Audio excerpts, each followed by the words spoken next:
Ladies and gentlemen, please welcome First Vice President and 25-year MDRT member, Caroline Banks.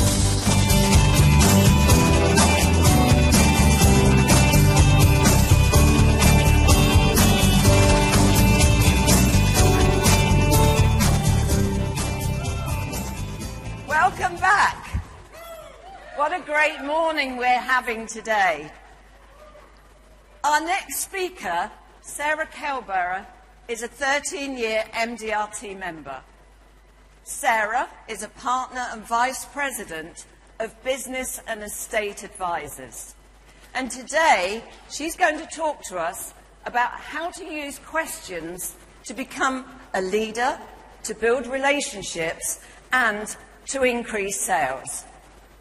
You see, we don't need to have all the answers, but we do need to ask the right questions.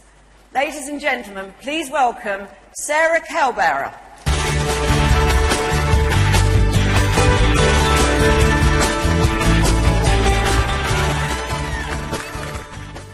Wow, what an honor to be here with you at the MDRT Experience meeting.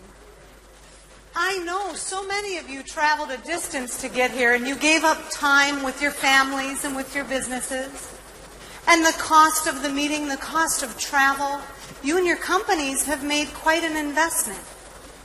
I hope in this short time we have together this morning that I can help increase that return on investment for you.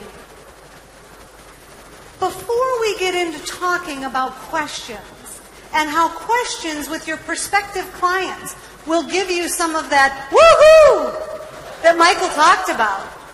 Before we get into talking about how questions with your clients help you establish that deeper relationship of trust, those questions help the objections melt away.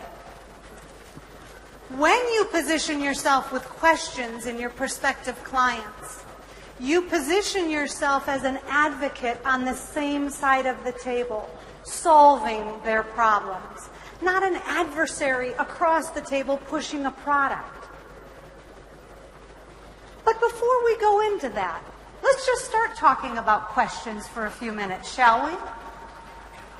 How many questions do you think we are asked and answered in any given day? How many? Would you believe, and they've studied this, experts believe we are asked and answered 35,000 questions in any given day. 35,000. Think about it. Who's had their phone buzz in the short time that you've been at the main platform this morning? And when your phone buzzed instantly, a dozen people around you asked and answered a question to themselves. Did I turn my phone off? And as you then sat there with your phone buzzing, you asked yourself, should I check it? I wonder who it is. Now, just about 3 short years ago, we were only asking and answering 10,000 questions in any given day, so that's up threefold because of this technology. Think about the exchange. If you check that text message, it's a burst of short questions and answers. Do you want to go to lunch today? Sure. Where should we go? How about the food court? Should we invite anybody else with us? Think about the questions you had to ask just to get here this morning. When the alarm went off, first question, do I get up or do I hit snooze? I think some of you answered that question a couple of times. Did you go work out? When you went to work out, did you do the elliptical, the treadmill, the free weights? When you went to get ready, what pants, what skirt, what blouse, what shirt? Ladies, what shoes? Lots of questions in any given day, right?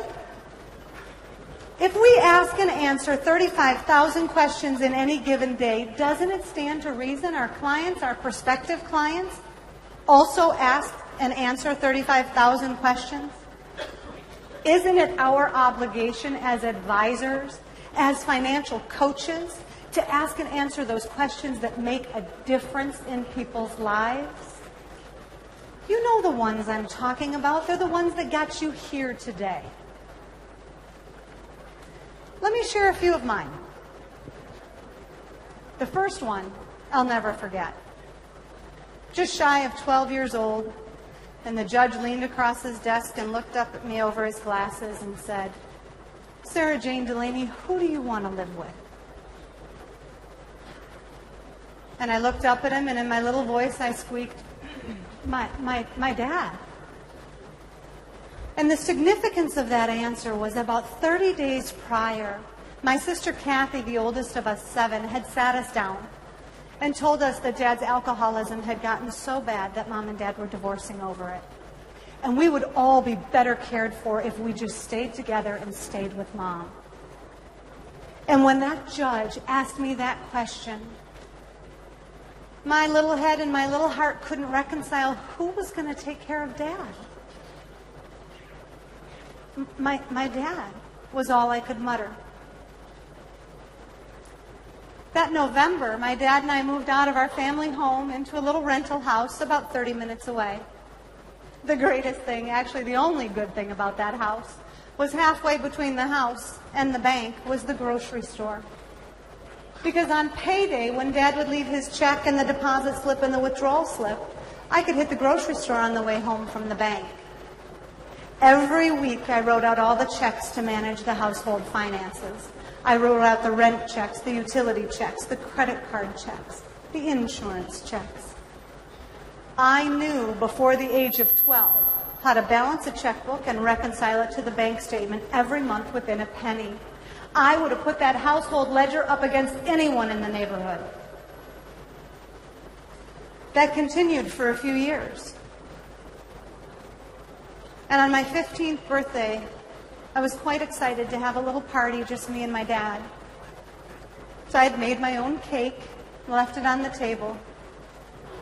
And like so many nights, I waited for him to come home, a little fearful about who might bring him home.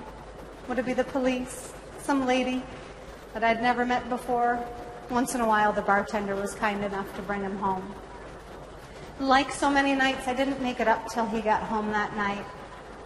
And in the morning, like so many mornings, I went in just to make sure that he was ready and going to be at work on time. And his bed was made and he was nowhere to be found. And I raced into the kitchen and picked up the phone to call Nan and say, just don't worry, Nan, Dad's going to be a little late again today. But before I dialed, out of the corner of my eye, I saw something on the table. And I picked it up, and it was a stack of brochures from Alcoholics Anonymous. For my 15th birthday, I got the best gift a girl could ever get. My dad got sober.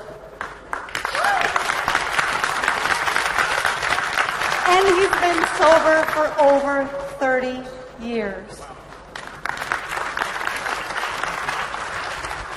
I wanted you to know, just in case you had that question, this had a happy ending. And speaking of happy endings, the second most pivotal question in my life, 4 simple words, and I'm sure it's the same question for many of you. Will you marry me? I fell in love with a young man, and when we decided to be married, our families didn't live very near each other.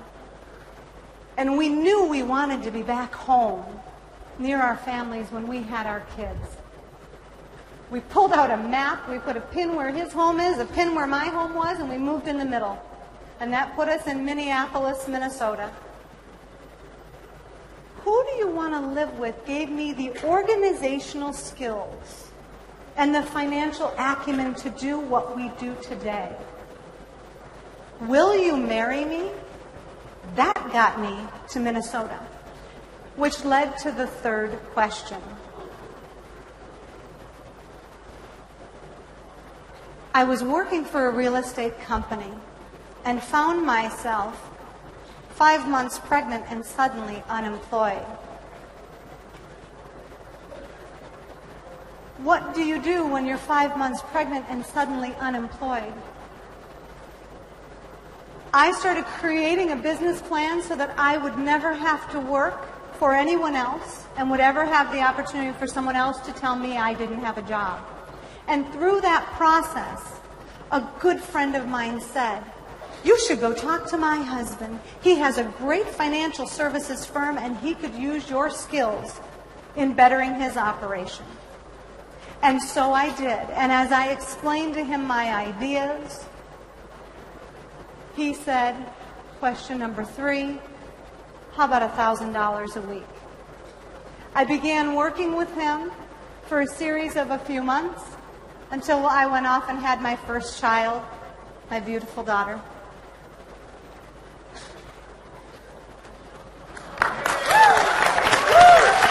I love you, baby.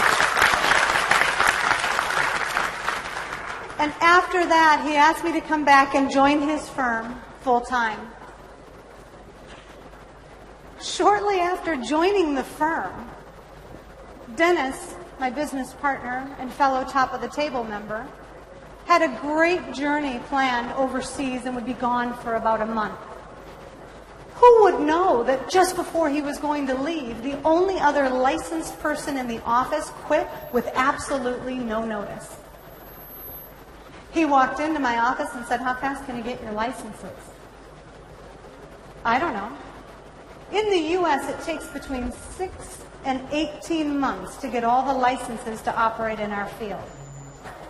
Within 3 weeks, I had my Series 7 and 63 to allow me to work in the investment environment, my Series 65 to let me handle the registered investment advisory work, and my life and health license so I could handle the insurance matters.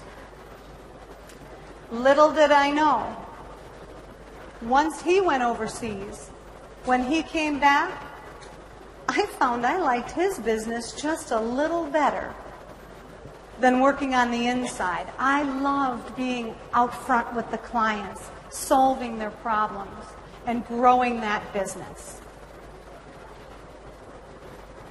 As I started after his return, he began mentoring me, and I got so excited about breaking into the sales.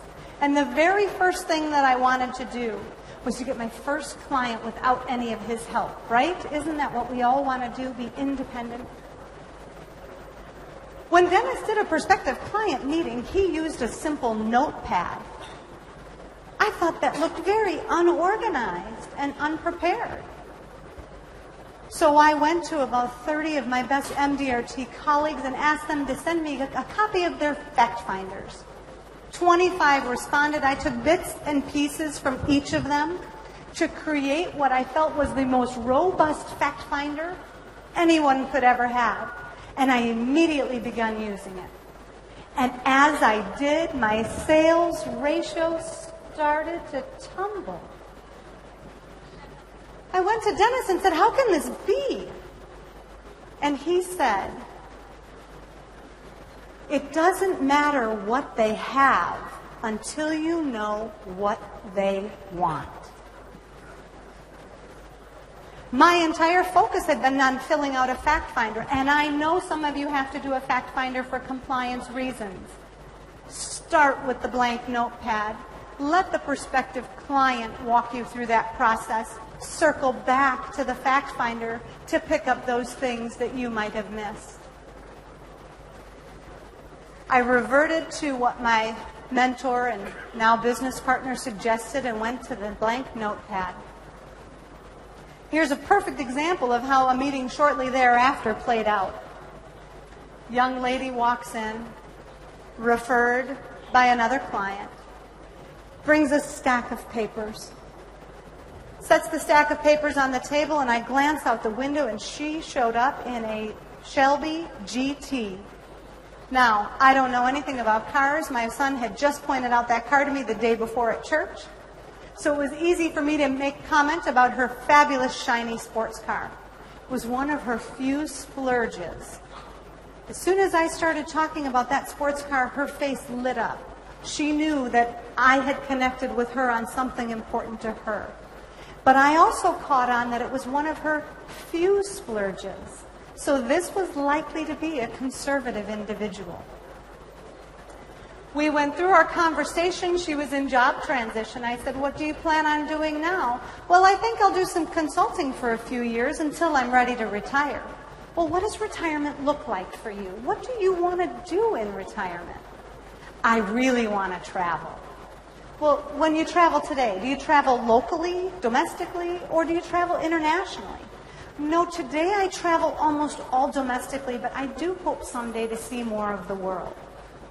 "Well, then we better make sure in your retirement plan we have some extra cash flow to account for an international journey maybe once every other year or every other year, that would be great. And then she looked at the stack of papers she brought. She said, Sarah, I'm talking to 3 other advisors. I'm shopping advisors. Now, each of them have sent me a fact finder and asked me to bring in all of these papers. You sent me nothing. Why not? And my trusty old mentor came through. I said, it doesn't matter to me what you have until I know what you want. She slid the stack across, and I simply put my hand on it, and we kept the dialogue. And all the while, her eyes would go back to this stack of paper. And I said, Lynn, trust me. I can go through all of this paper and get all these facts and figures and details all week long. I only have a short while to understand what you want. Make sure as you're working with prospective clients and even your clients that your questions and their answers are driving the meeting. Questions reflect thinking. Don't our clients and prospective clients want to work with a thinker? Now, as you let their answers drive your meeting, and you do this through open-ended questions, not yes or no questions, as you let that drive your meeting, take copious notes. And at the end of each meeting, we follow up with what we call a CRS letter. CRS stands for I can't remember stuff. And so I put it all in a letter, and it accomplishes 2 things. First, it lets the client know I heard them. Because the more you ask, the more they tell. The more you listen, the more you sell. Right? The more you ask, the more they tell. The more you listen, the more you sell.